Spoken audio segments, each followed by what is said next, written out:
Good morning, dear class 10. Now, until now, we have studied about acids, bases, and salts, and we have tried to cover almost all aspects of acids, salts, as well as bases with the examples, their characteristics, their chemical reactions, their types. We have learned about all these things. If there are any questions or doubts regarding acid, bases, and salts, you can always send your queries through your mail, or you can directly WhatsApp me. I've already given my WhatsApp number to you all. You can always put on your queries or your misunderstandings if you have any. From today onwards, we are going to start our new chapter, which is very, very interesting, and it's easy to understand also. And that chapter will be chapter number 4, Analytical Chemistry. This is the shortest chapter in your syllabus. Here we are going to study about some chemical reactions, identifications of some substances. Okay, boys? So without doing any delay, we'll start our new chapter, Analytical Chemistry. So analytical chemistry, chapter 4. Now what do we understand by analytical chemistry? By analytical chemistry, we understand the branch of chemistry which deals with the experimental study of substances, both qualitative as well as quantitative means. So by two ways we study substances with the help of experiments, and that branch of chemistry which studies different substances qualitative wise as well as quantity wise is known as analytical chemistry. Now, in the definition of analytical chemistry, two important words are there, and they are qualitative as well as quantitative. So now let us try to understand what these means or ways actually mean, qualitative and quantitative. Let's try to understand them one by one. So qualitative analysis. By qualitative analysis, we mean the identification of unknown substances by doing chemical test. Now, if, for example, let's try to understand this in simple way. If we are provided with some unknown substance to us, now to know what that substance actually is, that is qualitative analysis. Say suppose we are given substance A, but we don't know what is that substance A. Now by doing some experiments, chemical experiments, if we are able to find out what that substance A is, and say suppose if that substance A given to us by doing chemical test, we found out it is iron. So that method of finding what that substance given to us is by doing chemical test is known as qualitative analysis. Am I clear? Now let's understand then what do we mean by quantitative analysis. Now quantitative analysis means it is the determination of composition of a mixture. Composition of a mixture means, now say suppose we are given some substance. Now we know what that substance is. By what method? Qualitative method. Now in that particular substance, what is the quantity, what is the amount of that substance is present in that given substance? That method of finding out the amount, the quantity of the unknown substance is known as quantitative analysis. So what is the difference between qualitative analysis and quantitative analysis? Qualitative analysis helps us to find out what is there in the given substance, what substance is there in the given sample. Okay, whereas quantitative analysis helps us to know how much of that substance is there in any given sample. So qualitative analysis helps to find out what substance is present.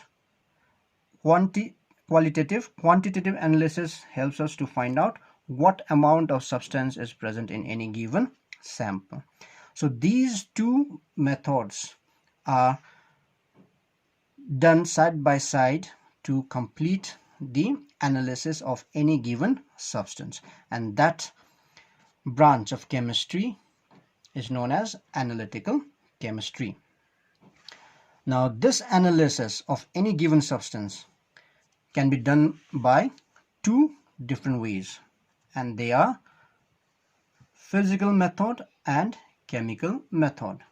Now, we all know what is a physical means, a physical method, and a chemical method. Physical method is a method in which there are no new substances produced, whereas chemical method is a method or a process in which new substances are produced. Now, physical means, there are different physical means or methods to analyze a substance, given sample. For example, we can do X-ray fluorescence spectroscopy. We can trace the element analysis. This is ANALYSIS analysis. Okay. In the same way, there are different ways, different physical ways by which we can analyze any given substance. But according to your syllabus, we are not interested in this physical method. We are only interested in chemical method or chemical means. And in this also, we are very particularly focused on precipitation method. I hope you all know what is a precipitation reaction. Precipitation reaction is a type of, what type of chemical reaction? Boys, can you guess? Precipitation reaction is a type of double displacement reaction, which you all study in class 8 as well as in class 9. So precipitation reaction is a chemical reaction. It is a type of double displacement reaction in which one of the product formed is insoluble. That means it does not dissolve in the solution and thereby remains in solid state. And that solid insoluble product formed is known as precipitate. So any chemical reaction which leads to the formation of precipitate is known as precipitation. So by doing precipitation or by following precipitation method, we are going to analyze some given samples in this chapter. Okay, boys. So we are going to learn about chemical method, and in chemical method we are going to see particularly precipitation method. And what is a precipitation method? It is a double displacement reaction. And what is a double displacement reaction? I hope you all know what is a double displacement reaction. By the name only you can figure it out what type of reactions are they. Let us go back to our basics. Let us see what this double displacement reaction actually means.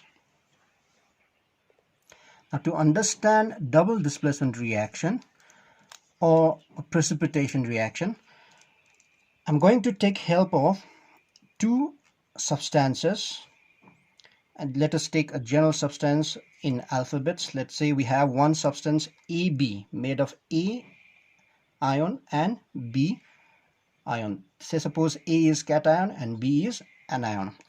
And when we react this substance with another substance made up of C cation and D anion. Now both these reactants, they are called reactants. Now both these reactants are made up of ions, positive as well as negative ions. Now if they are supposed to undergo double displacement reaction, then what will happen? they will interchange their ions. So whenever in a reaction, if the ions are interchanged to form products, then those type of reactions are called double displacement reactions. Now let us see what will happen. Now AB reacts with CD. Now they will interchange their ions. Now A will take place of C and C will take the place of A. So what will be the product formed?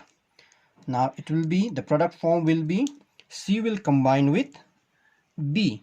So the product, one of the product will be CB,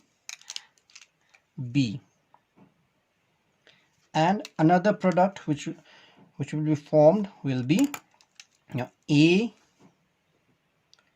combined with D. So these type of reactions where products are formed by interchanging of ions are called double displacement reactions. And a type of double displacement reaction in which one of the products forms a precipitate. Let's say CB is insoluble, AD is, say suppose, soluble, and CB formed is insoluble. So how do we show that insoluble substance? By drawing arrow pointing downward. So say suppose CB, one of the product, is insoluble. So this is called precipitate. Okay, so this type of reaction, double displacement reaction, in which one of the product formed is insoluble or forms a precipitate, is known as precipitation reaction. So in this chapter we are going to focus in this type of reaction, precipitation reaction, which is a type of double displacement reactions. So whenever we are going to do any chemical reaction, then we have a given substance, because we are doing analysis over here. So one particular given substance will be there. We have to find out what that substance is or how much of that substance is. Qualitative as well as quantitative analysis, we have to do that. Now in order to do that, we have to react that given sample to our certain substances, and those certain substances which reacts with other substances, in this case the given sample, is known as reagent or are known as reagents. So what are reagents? Reagents are substances that reacts with other substances, that reacts with other substances. Okay, and in this particular analysis we are going to use two main reagents, and both the reagents are alkalis. So we will be using alkalis, and the two alkalis which we are going to use in this particular analysis are ammonium hydroxide and sodium hydroxide. So we are going to study the double displacement reaction or precipitation reaction involving ammonium hydroxide or sodium hydroxide with the given sample. I hope I have made you very clear about this particular chapter. This is the general information or the idea of what we are going to study in this chapter.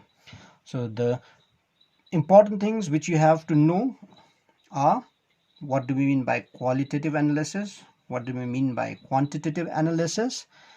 The method of analysis which we are going to use in this particular chapter. The type of reaction is double displacement reaction, and particularly precipitation. You have to know what are reagents and what reagents we will be using in this particular chapter or in this particular analysis. So we will be using alkalis. Which alkalis? Ammonium hydroxide, this is a weak alkali, and sodium hydroxide, this is a strong alkali. So strong alkali is sodium hydroxide and weak alkali is ammonium hydroxide.